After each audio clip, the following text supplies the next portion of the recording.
Assalamualaikum warahmatullahi wabarakatuh. Hari ini kita mau membahas soal penilaian tengah semester 1 untuk mata pelajaran Bahasa Indonesia kelas 4 SD Kurikulum Merdeka tahun 2022-2023. Tetapi sebelum kita lanjut videonya, buat kalian yang belum mensubscribe channel YouTube ini, silahkan klik tombol subscribe yang ada di bawah ini terlebih dahulu. Jangan lupa juga untuk mengklik tombol like-nya. Dan tanpa panjang lebar lagi, kita akan langsung membahas soal-soal dan kunci jawaban penilaian tengah semester 1 untuk mata pelajaran Bahasa Indonesia kelas 4 SD Kurikulum Merdeka tahun 2022-2023. Untuk soal nomor 1, di sini ada bacaan. Kita baca terlebih dahulu. Pak Dipo dan Pak Iwan sudah berusia 60-an. Mereka berkawan dan juga bertetangga. Kadang-kadang tingkah laku mereka seperti anak-anak. Mereka suka bertengkar, tetapi biasanya mereka berbaik kembali. Soalnya, penggalan cerita tersebut menggambarkan tentang titik-titik. A. Kekanak-kanakan. B. Kedekatan antar tokoh. C. Proses bertengkar tokoh. D. Kelucuan tokoh. Jawaban yang tepat adalah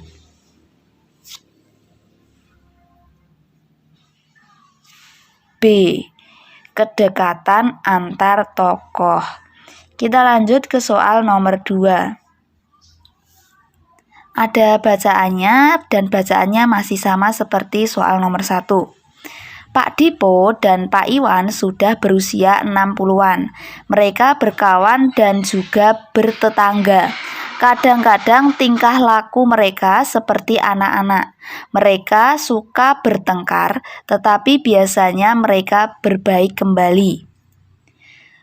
Pertanyaannya, kebiasaan baik yang dapat kamu tiru dalam cerita tersebut ialah titik-titik. A. Kita boleh bertengkar dengan teman dekat. B. Jika bertengkar, segeralah berbaikan kembali. C. Kita harus memahami karakter teman. D.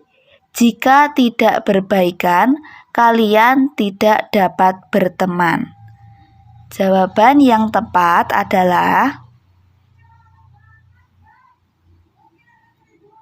B.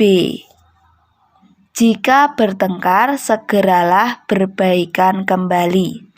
Kita lanjut ke soal nomor 3. Dani menendang bola dengan kencang. Bentuk pasif dari kalimat tersebut ialah titik-titik. A. Bola itu menendang Dani dengan kencang. B. Dani ditendang oleh bola dengan kencang. C. Dengan kencang Dani menendang bola itu. D. Bola itu ditendang oleh Dani dengan kencang. Jawaban yang tepat adalah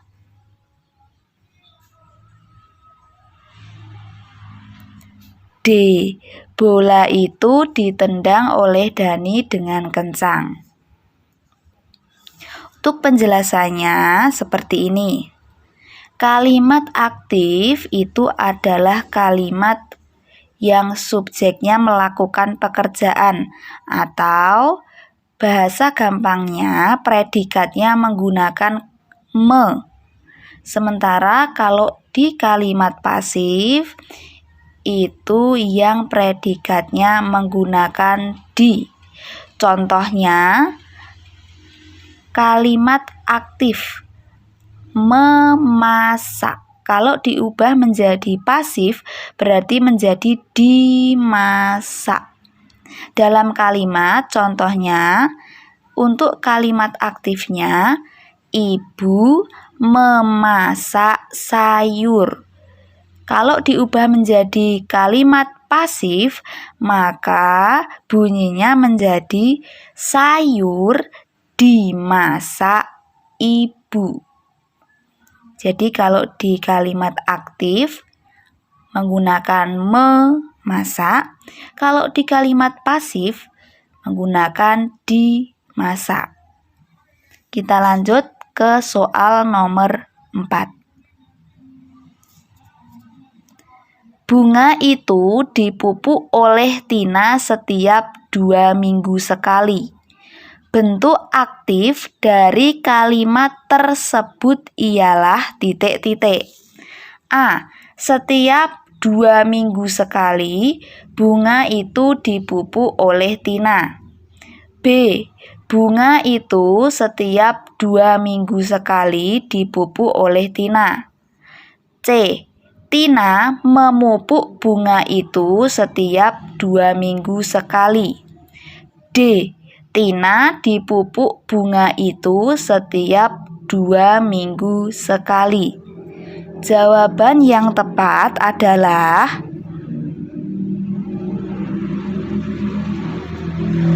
C. Tina memupuk bunga itu setiap 2 minggu sekali. Nah, di sini kalimat pasifnya dipupuk. Berarti untuk mengubah menjadi bentuk aktif dari kalimat ini, dipupuknya ini diubah menjadi memupuk.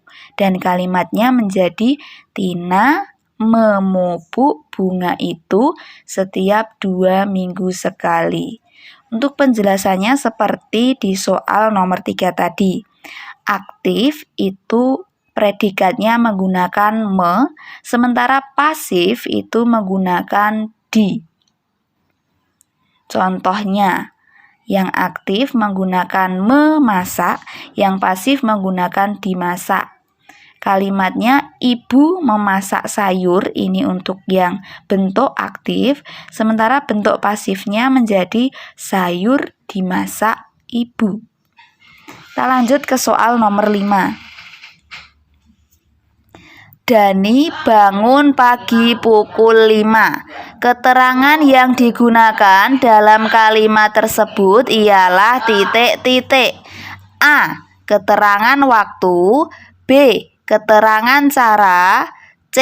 Keterangan tempat. D. Keterangan alat.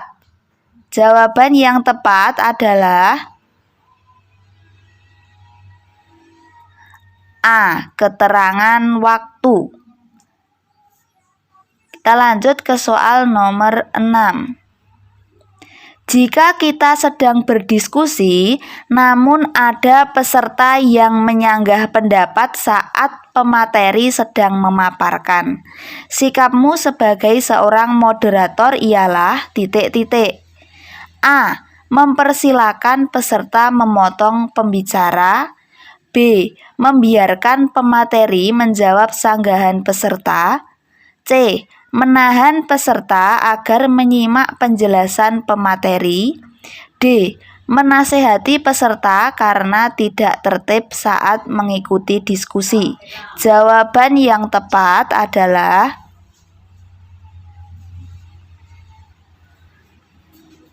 C. Menahan peserta agar menyimak penjelasan pemateri.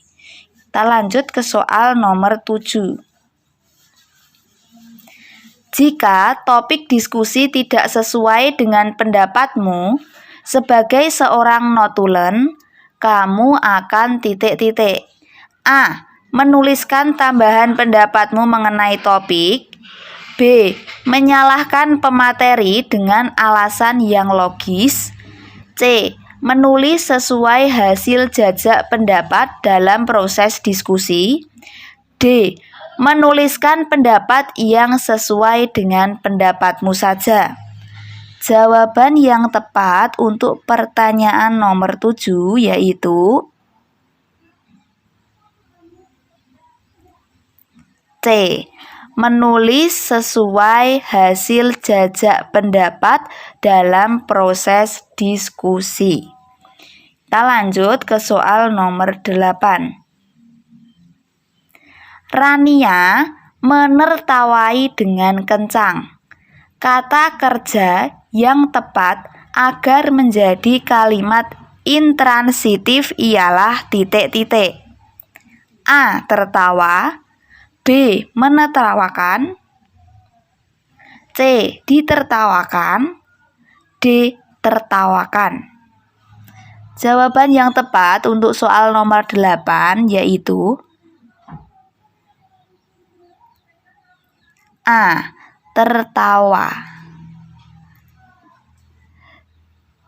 Penjelasannya, kalimat intransitif adalah kalimat yang tidak memerlukan objek. Contohnya, adikku makan dengan lahap. Nah, di kalimat ini tidak ada objeknya, tidak disebutkan makan apa, tapi langsung keterangan. Adikku makan dengan lahap. Contoh lain, aku berjalan. Adikku berlari. Nah, itu contoh kalimat intransitif, yaitu kalimat yang tidak ada objeknya. Kita lanjut ke soal nomor 9.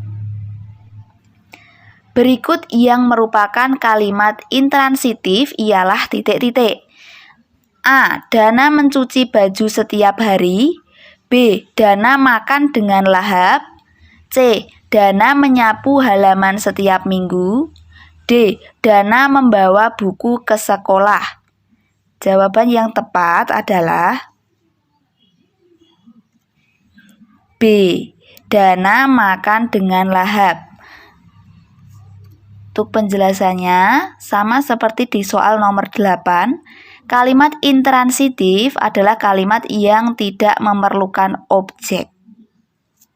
Untuk pilihan yang A, Dana mencuci baju. Ini ada objeknya, yaitu kata baju ini merupakan objek dari kalimat pilihan A.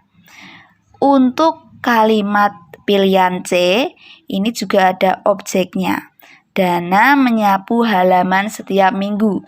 Nah, halaman ini merupakan objek dari kalimat pilihan C. Untuk kalimat pilihan D, ini juga ada objeknya. Dana membawa buku ke sekolah. Berarti objeknya adalah kata buku. Sementara untuk yang B ini tidak ada objeknya. Dana makan dengan lahap. Tidak disebutkan dia makan apa, tetapi langsung keterangan dengan lahap. Jadi, kalimat intransitif yang tepat untuk soal nomor 9 ini pilihan B. Kita lanjut ke soal nomor 10. Perhatikan kalimat berikut. 1. Kemarin Dina diberi bunga oleh Indah. 2. Bunga itu dibawakan oleh Indah untuk Intan kemarin. 3. Minggu lalu rumput depan sekolah dicabuti oleh siswa. 4. Bunga itu layu karena tidak disiram pagi ini. Kalimat yang menggunakan bentuk KOPS ialah titik-titik. A. 1 dan 2, B. 1 dan 3, C. 2 dan 3, D. 2 dan 4. Jawaban yang tepat adalah B. Kalimat 1 dan 3.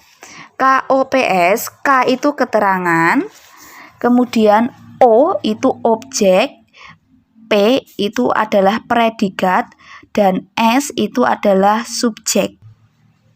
Nah, demikian tadi 10 soal PTS penilaian tengah semester 1 dan kunci jawabannya. Sebelum kita akhiri video pada kali ini, buat kalian yang belum mensubscribe channel YouTube ini, silahkan klik tombol subscribe yang ada di bawah ini terlebih dahulu. Jangan lupa juga untuk mengklik tombol like-nya.